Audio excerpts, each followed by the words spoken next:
సూర్యాపేట జిల్లా కోదాడ పట్టణంలోని కాంగ్రెస్ పార్టీ కార్యాలయంలో పార్టీ పట్టణ అధ్యక్షుడు వంగవీటి రామారావు ఆధ్వర్యంలో విలేకరుల సమావేశం ఏర్పాటు చేశారు.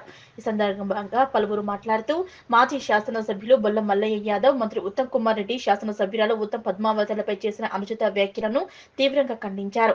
కోదాడ పట్టణంలో ఎన్నులు లేని విధంగా వరదల కారణంగా నిరాశ్రయులైన ప్రజలను, నిరుపేద కుటుంబాలను ఆదుకునేందుకు శాసనసభ్యురాలు ఎంతో కృషి చేస్తుందని, వారిపై విమర్శలు చేయడం అర్థరహితమని, చేతనైతే మీరు కూడా తగిన సహాయం చేసి మీ నిజాయితీని చాటుకోవాలన్నారు.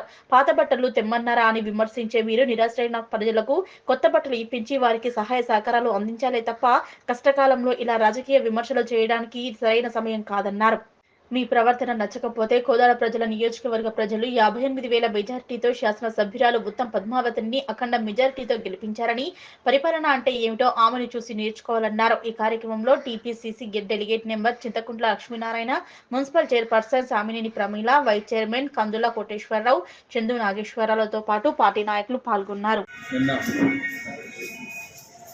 మాజీ శాసనసభ్యుడు మల్లయ్య యాదవ్ గారు చేసిన ఆరోపణలన్నీ మేము తీవ్రంగా ఖండిస్తున్నాం.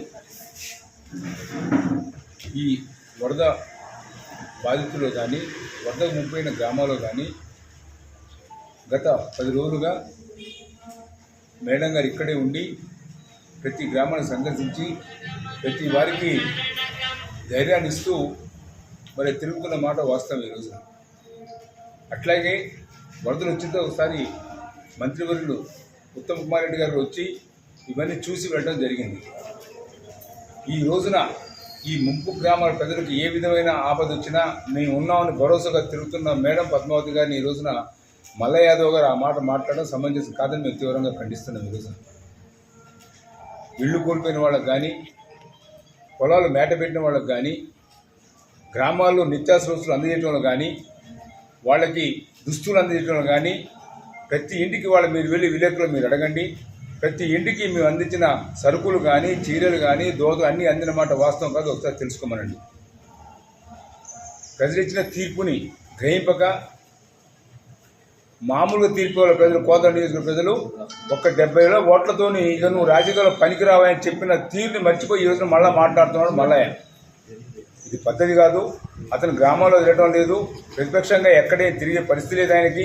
ఇంట్లో నుంచి బయటికి వెళ్లకుండా ఇంట్లో కూర్చొని మరి ఈ అవాకొచ్చేవాళ్ళు పెట్టడం సమంజసం కాదని చెప్తా ఉన్నాం.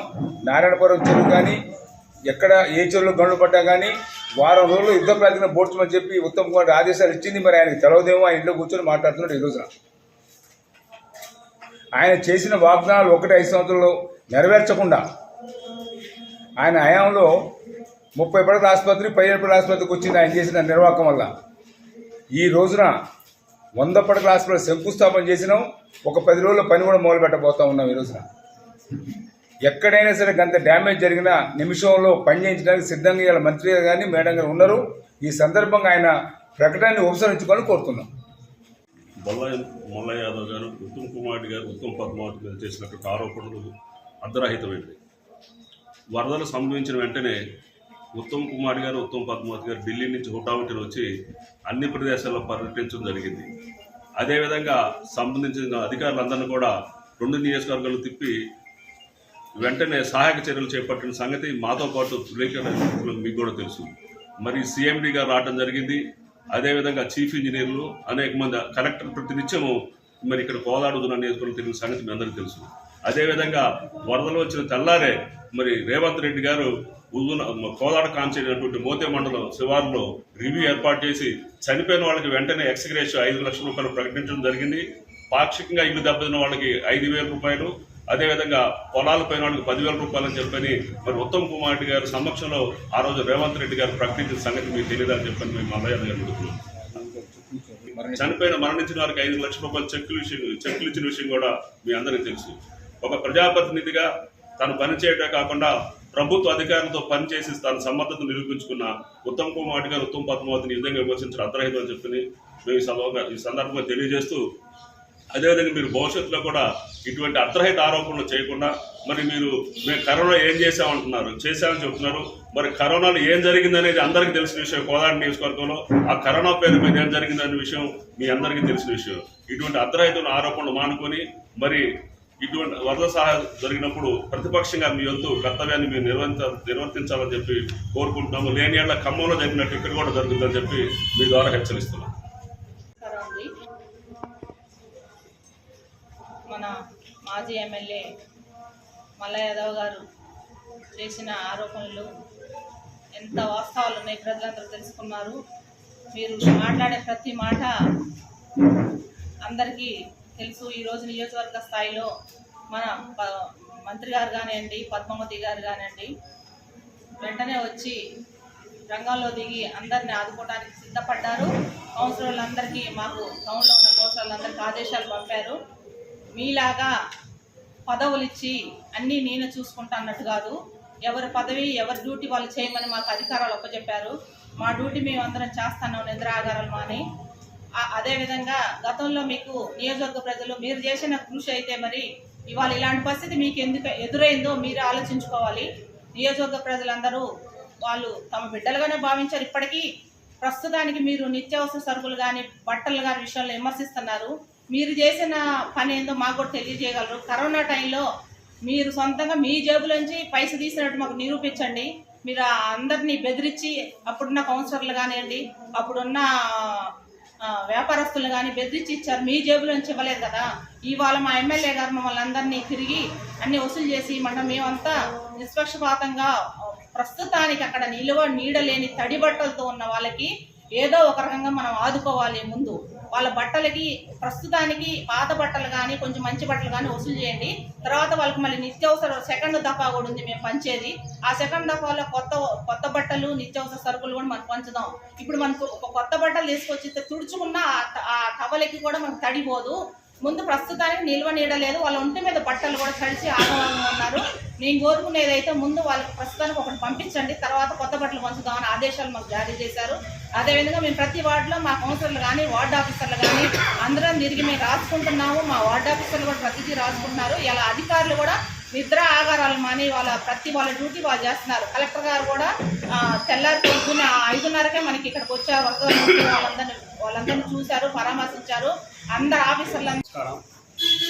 మల్లయ్య గారు మాట్లాడింది తీవ్రంగా ఖండిస్తూ, మల్లయ్య గారు 5 సంవత్సరాల కాలంలో మున్సిపాలిటీ నిధులు ఒక్క రూపాయి కూడా ఒక వార్డుకి ఇచ్చిన పాపాన పోలేదు. మున్సిపాలిటీ క్లీన్ చేయట్లేదు, మున్సిపాలిటీ సిబ్బంది బాగలేదు అని చెప్తున్నారు. అప్పుడు చేసినప్పుడు ఏమైనా చేసిరా? ఒక రూపాయిని ఖర్చు పెట్టిరా? ఆయన సొంత నిధుల నుంచి చేసిన లేదు. మున్సిపాలిటీ నిధులు ఖర్చు పెట్టి మున్సిపాలిటీ నిధులతో మున్సిపాలిటీలలో రోడ్లు ఒకటి తిరిగి శంకుస్థాపన చేసినా కానీ కనీసం ఒక్క రూపాయి కూడా మున్సిపాలిటీ వాటికి లేదా అతను సొంత నిధులు. ఇప్పుడు వచ్చి నేను చేసిన అభివృద్ధి నేను చేసిన అంటాడు.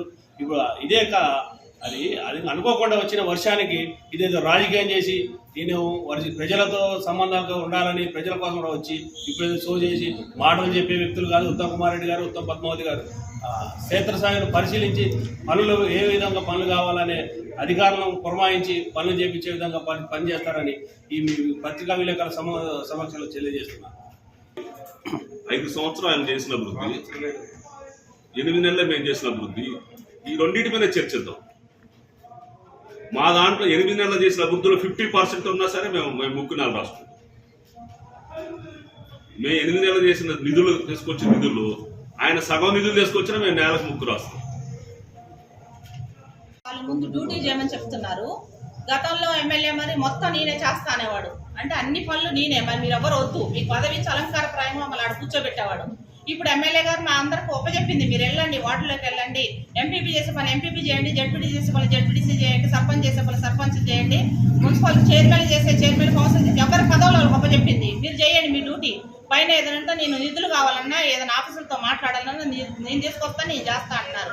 ఇప్పుడు అదే భాగంలోగా మనం 3-4 రోజులు తిరిగింది, రివ్యూలు పెట్టింది ఆఫీసులతోటి. వీళ్ళందరూ నివేదికలు తీసుకొని పోయి పైన గవర్నమెంట్ ద్వారా మాట్లాడి చేసేటట్టు అనిపోయింది. అంటే ఇక్కడ ఉంటే రావు కదా, ఎమ్మెల్యే గారు ఇక్కడ పైనుంచి కూడా మాట్లాడుకోవాలి కదా. అంటే ఇంక పోకుండా ఏడే కూర్చుంటారా?